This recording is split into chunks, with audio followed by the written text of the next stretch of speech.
Do you do a lot of Excel reports? Yes. Okay. What's your top Excel report? What's your biggest smart list? Well, this is, I'm opening this up.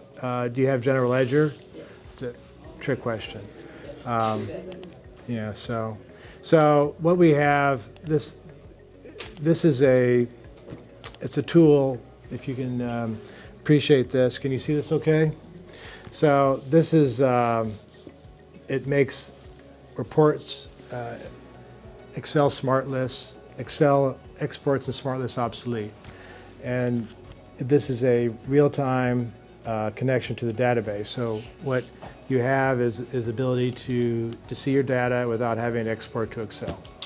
And that's the biggest thing to this. And the thing you can do, some of the features, is I can group by any of these tools.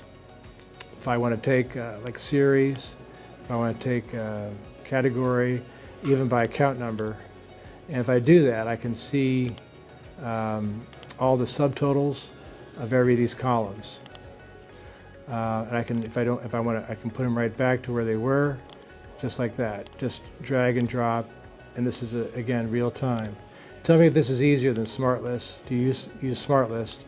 If I want to do, let's say I'm going to hit an alternate view, and then now I want to have all these fields that are available in the database. If I want to start adding fields, is that easier? So I can add fields by just clicking, or I can drag and drop wherever I want to put them. If I don't want them, I can drag them off. That's the field chooser. And so, and when you have these tools, I can go in here, I can go into cache, and then get into, and then drill into any of these transactions, and then get right into the data. And that's actually the GL distributions, as well as all the items that were. Do you have SO, like sales order entry? Okay. Does anyone use sales order entry?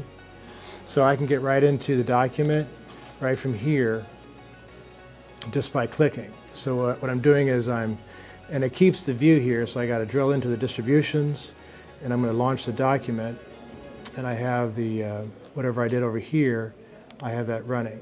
So what do you think of that?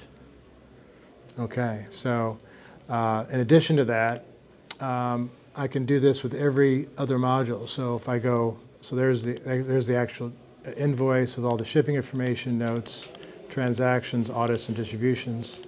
There's that. So this is built in everywhere. So who uses, what do you use, receivables? That's another, good. So receivables, that's in sales. Will be, if I go into receivables, click of a button, there's receivables owed. I can go into my aging summary with a click of a button. I can go into aging detail, and then I can go and pick any date range, go past 12 months, search, and grab it and group by customer. I can go to every customer. I can go into an invoice, and you can't do this GB. I can go into another customer, go into that invoice. Now I have a view of this invoice, and I have a view of this invoice.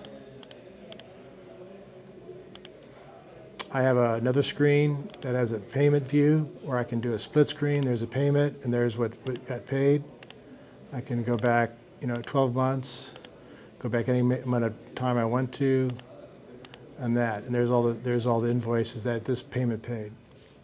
Would that be helpful?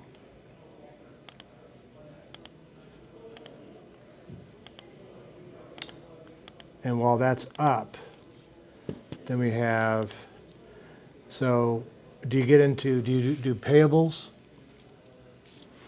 So that's payables. So payables due. I can get into aging summary here. I can get into all your payments. These are all the transactions.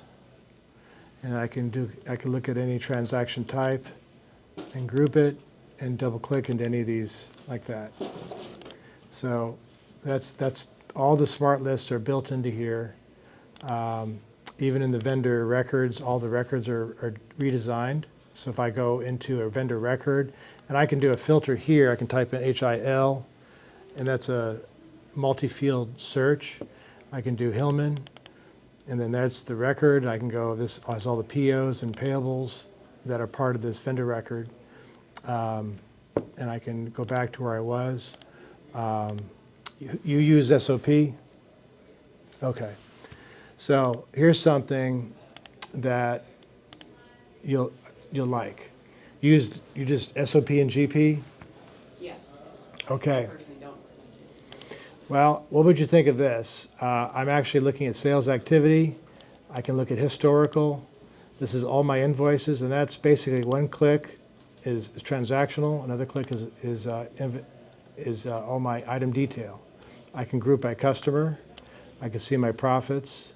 Here's my profit for this period of time. I can go back in time. What if I want to go back in 2019? 2019 was a good year, I think, for everybody, I think.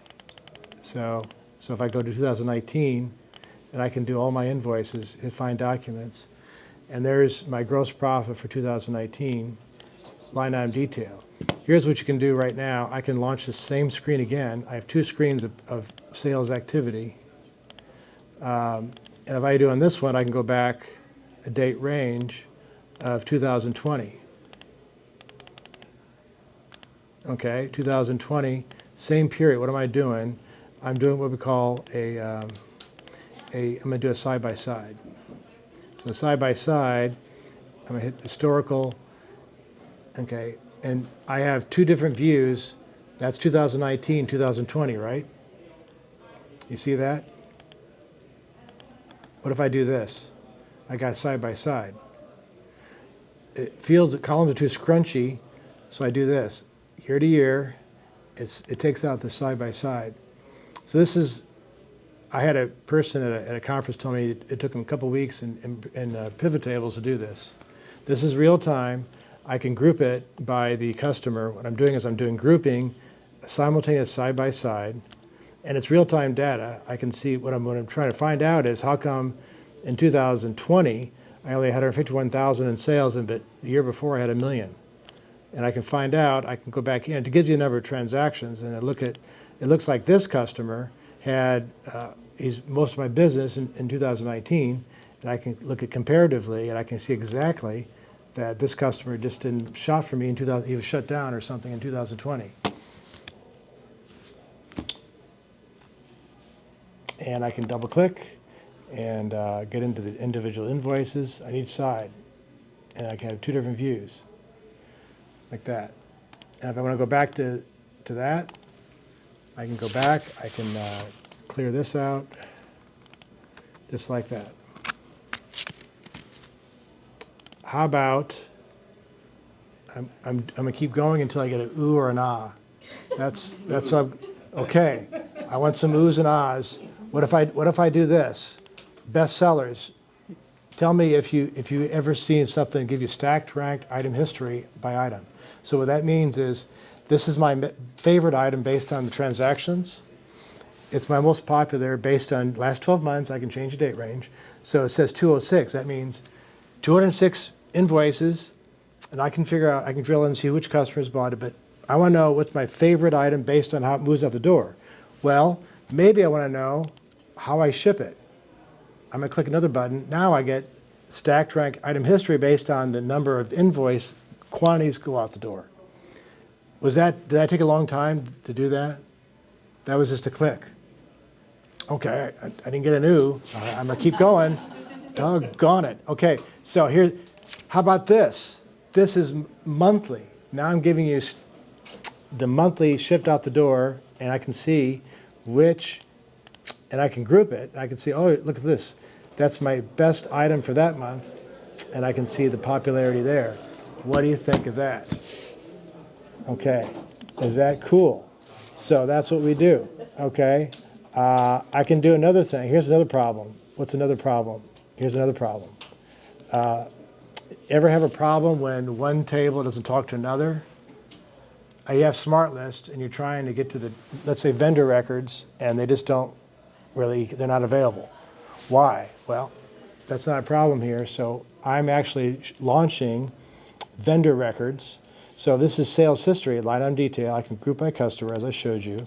And I can, what I'm doing here is I'm including vendors. So I have the vendor records I can pull in here. Why am I doing that?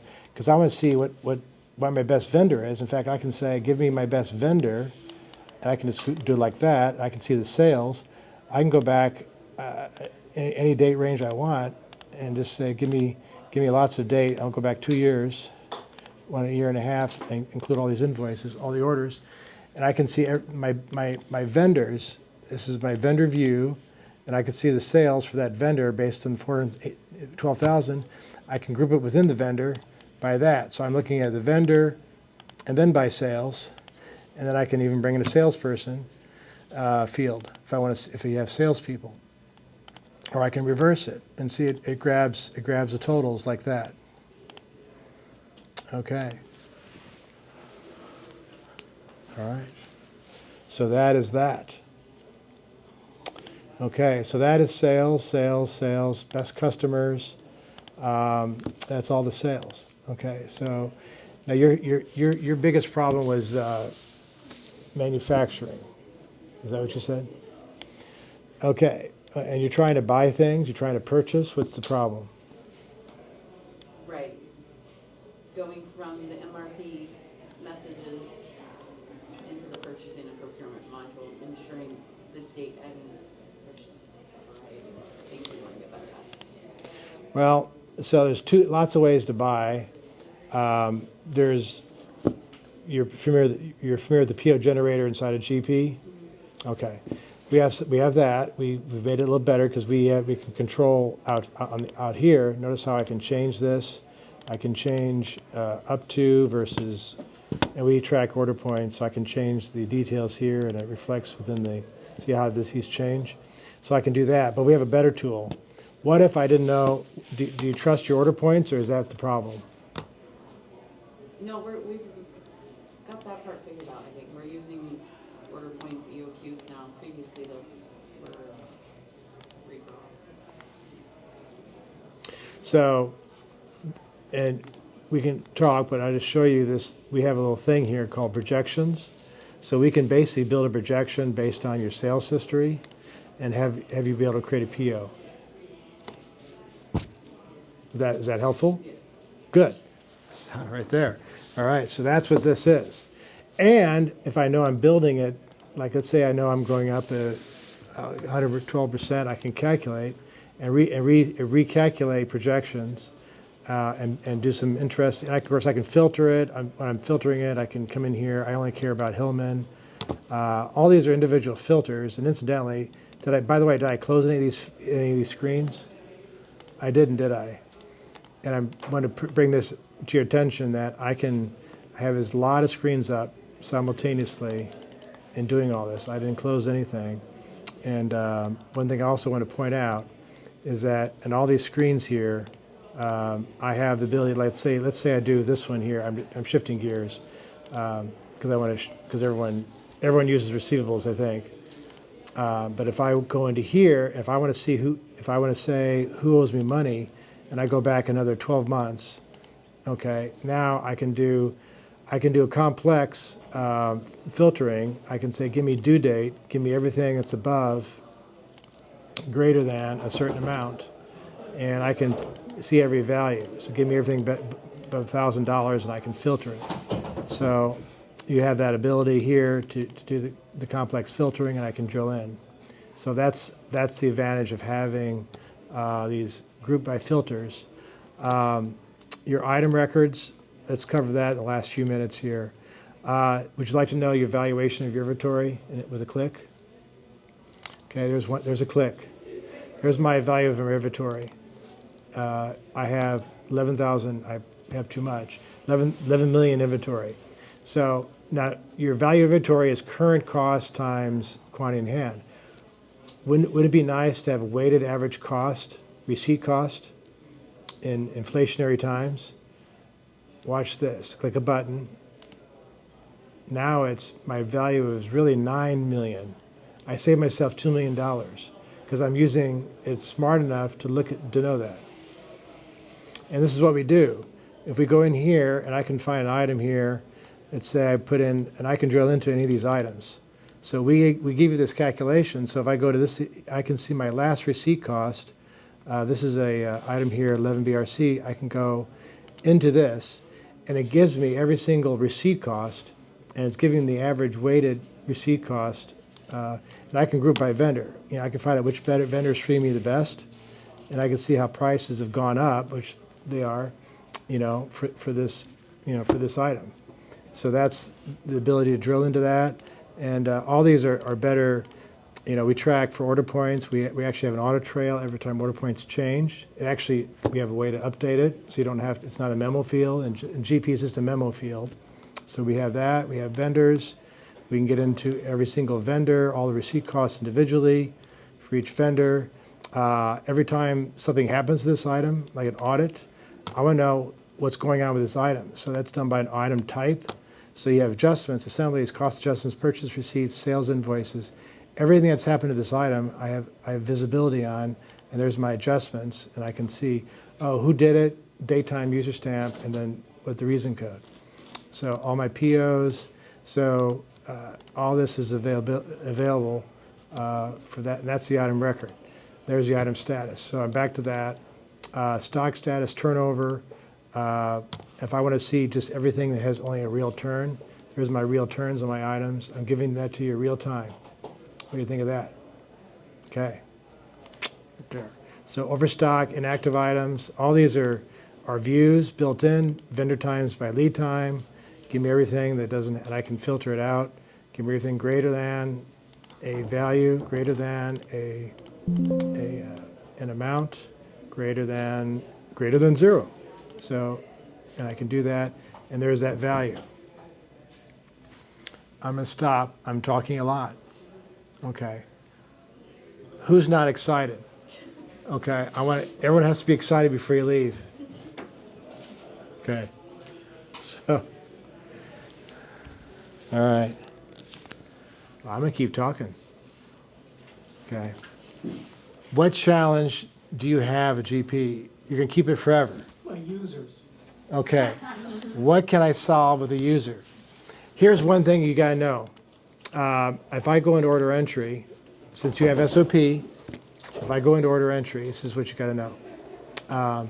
Because your users, if I go into an order, let's say I can do an order, but this is an order. This is like a transaction, okay?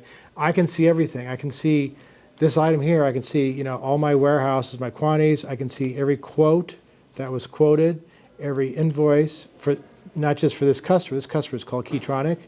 I can say, give me every time I've sold it to, I can filter it by that view. Give me every time it was bought by Keytronic. And I want to find out when's, okay, there's all the prices, the times he bought it. Why did we sell it to him for $350 when over here we sold it for $672? Something happened here. Let's find out. So I'm double clicking and I go into but it's because we sold them these, I can find out and I can go back. And we can do this. How about this for looking up items? If I just do, I want to find a screw in my inventory. I'm typing multi-field. Is this any better than GP? I'm doing multi-field searching on a wildcard. I'm doing 2 fields simultaneously on a wildcard field. Okay, and when I find my items, I just say I want to buy 2 of those, 3 of those, and 2 of those. And I just hit this, and I put them into the order. And there's the back order flag. So you got all that built in. Would that be a benefit? Plus, I have this tool. This is stacked ranked item history for an individual customer. They're too excited. You know what? When you get so excited, sometimes you can't contain yourself. You have to pour water in yourself. And I totally get that. So I want to say, okay, he's on the phone. And before he leaves the store, I go, hey, wait a minute.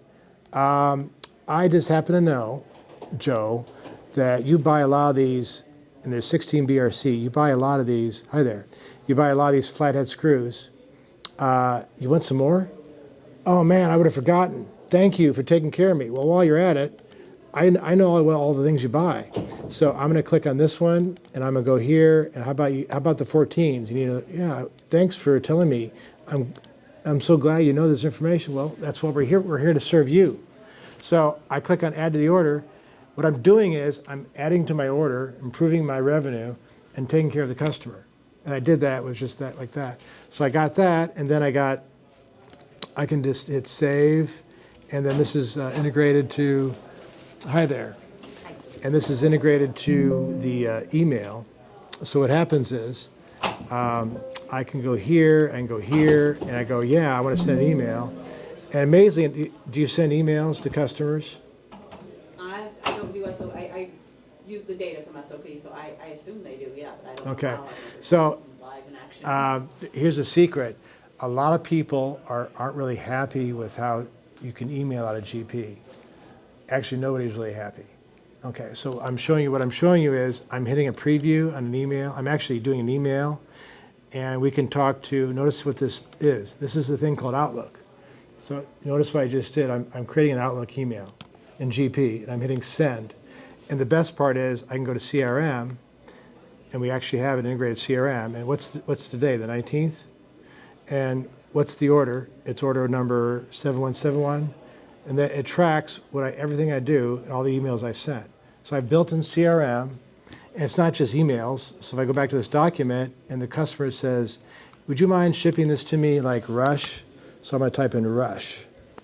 And what's your name? Again. Sabrina. Sabrina says that we need to rush the order.